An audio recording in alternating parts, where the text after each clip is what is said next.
Thanks for checking out another clip of the Cashflow Contractor. We'd love to have you as a part of our audience. Click subscribe wherever you get your podcast. You said that when you're doing the qualifications, your goal is 195. What was the number you said for leads? Yep. I think it came out to 194, but yep, you got 194. it. Just shy of 200. Okay. Yep. Okay, so just shy of 200 leads, and you want a 35% conversion rate, that's your aim. How are you planning on generating 195? How many leads did you generate last year compared to that? Yeah, that is, it's a fun question, right? Because last year I didn't do a great job of tracking them. I think all in, and when we say 194, just to clarify, we consider that to be a qualified lead. That's really what we're talking about. Okay. I would say this is the these are the actual, you could work with them. Yes. And I like to use that number. I think it just gives us a better foundation to kind of be like, that's the actual number we need. There's going to be, as we develop new marketing channels and new arms there's going to be some fallout, some learning curve. And so I know there's going to be a little bit of waste there. And that's why I'm really focused on the qualified number, at least this year. Last year, I don't know. I think we were probably close to like all in total leads is probably around 200. I know the amount of design proposals we sent out, I think was 70. Okay. So I think we generated total leads around 200, and that boiled down to about 70 design proposals that were submitted. So in 2025, that's one of the numbers that you're really focused on. How are you planning to track that? Yeah. So again, pretty basic, but we set up a Google Sheet. It's a shared document between our office admin, Emily, and our sales rep, Katie, and we all have access. And when something comes in, we go in and we mark it. Where did it come from? It was a phone call. Okay. Do we know where it came from? Yeah. They searched us on Google, found the GMB page, and called the number. Okay, cool. Let's mark GMB. Form fill, obviously that is an automation that we've already set up. So that's super easy. Comes in through HubSpot into the pipeline. Really, really simple to track that and kind of make sure that is accurate. So yeah, we just have, I think we have roughly 10 or 12 marketing channels on that list. And we're just going every week, and we're coming together as a team. We have a kind of a sales meeting and say, hey, all right, team, where did all these leads come from? Are we all lining up? Did we all get 6? Does that make sense? Oh, we forgot this one. It came from a designer as an email directly to me. I forgot. Let me add that referral. So, Yep. Really basic, but pretty effective. Okay. So, and how often are you reviewing that list? Every week. We update it on Mondays. Okay. Gotcha. So every week you're looking at that. And if there's 50 weeks in a year, you're roughly looking at 4 leads per week is what you're trying to hit. Okay. Yep. Great. Yep. At a base level, we were trying to get 1 lead a day. That was kind of what I figured. Is like, again, simple, don't be complex. Like, can we get 1 a day? Okay. Gotcha. And so to me, I feel like 200 leads is a lot. Maybe that's for a remodeler, right? Not for like a service company that's, maybe cleaning gutters, right? Why are you so focused on the 200 rather than getting, less leads, but just higher quality? I think, I've gotten bogged down in the past of being too ingrained in the details. And sometimes it just takes repetition. And so kind of my theory this year is like, to your point, Khalil, 200 is a lot. Like, do we need that many? Hopefully not. Like, hopefully we could hit our numbers with 120. Like, that'd be great. Yeah.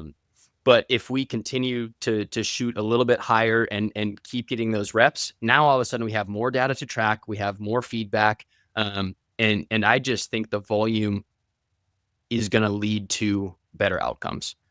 Yeah. I think that in general is just going to give us better data. Because if you, for example, let's say, you're smaller, you're based on referrals, and you've got 10 leads all last year, right? And you converted 7 of them. And, you figure out that 4 came from your website and 3 came from referrals.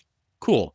Well, as you extrapolate that out, that might change. If you get to 100, is the mix still going to be 70 and then 30 and 40? Maybe, maybe not. And so, if there's one thing about data, the more you have, the more accurate your sets can be, and where you can really pinpoint like, okay, this is actually the most effective for these reasons. So this is a great point to talk about what's been most effective for you. I totally understand that on the higher volume we have on leads, then the more information we're going to get from that, understand hey, this is a great source, but we actually don't close deals on that source. Or, hey, this source is actually the same as last year. And so it may be capped out at that time. So we need to find other channels if we're actually going to continue to grow. So there's a lot of value in doing that volume exercise. But what were the sources that helped you get to 1.2?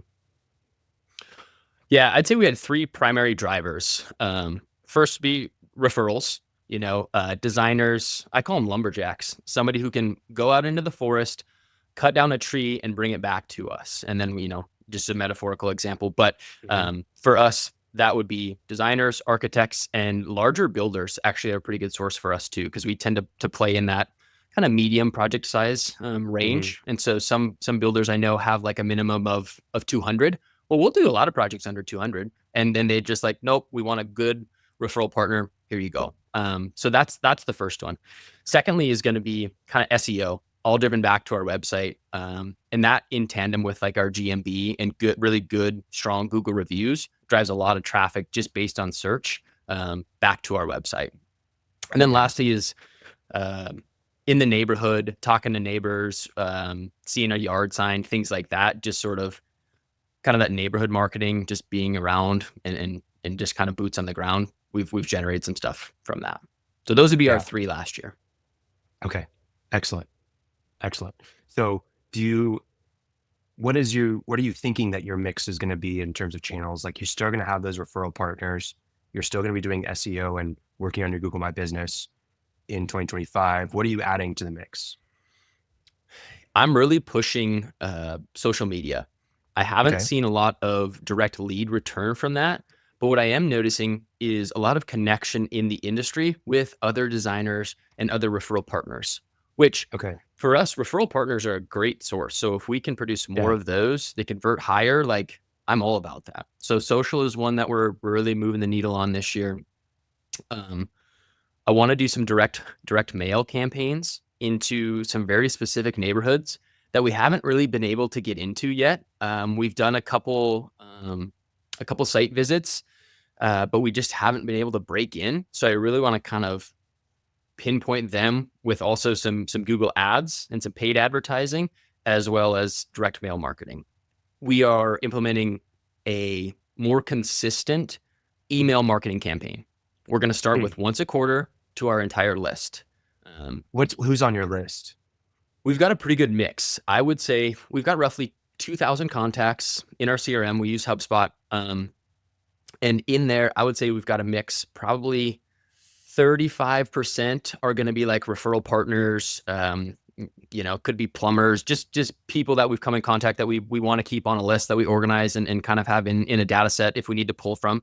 And then the other 60 to 70% are going to be past clients, leads that maybe didn't come through or didn't move on with the project, or just other contacts in our service area, basically. Okay. Gotcha. And so you're sending a quarterly email. What do you put in that email? I'm working on figuring out what that looks like. Last year was the first time I did it it was right at the start of Q4, I think. And again, knowing that Q4 is kind of a slow period in the industry, I'm like, hey, what can I do right now that could potentially lead to some work?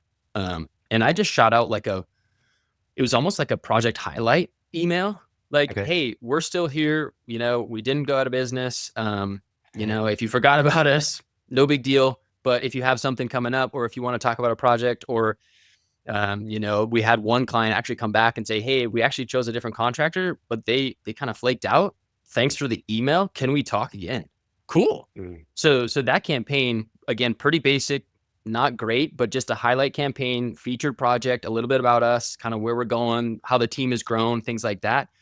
Generated 3 leads that turned into 2 projects. So, I mean, it was a huge conversion for us. Thanks for checking out a clip from the Cashflow Contractor. We have full episodes where we go deep on topics that help you grow a construction business that runs without you so you can have less stress, more time, more money. Now, we've got other videos, other clips, but if you want to check out the full episode for this clip, you can click wherever our editor put it. It might be here, it might be there, it might be over my face, I don't know. But thank you for checking us out. We'd love to have you as a part of our audience. So subscribe or check out a full episode wherever you get podcasts.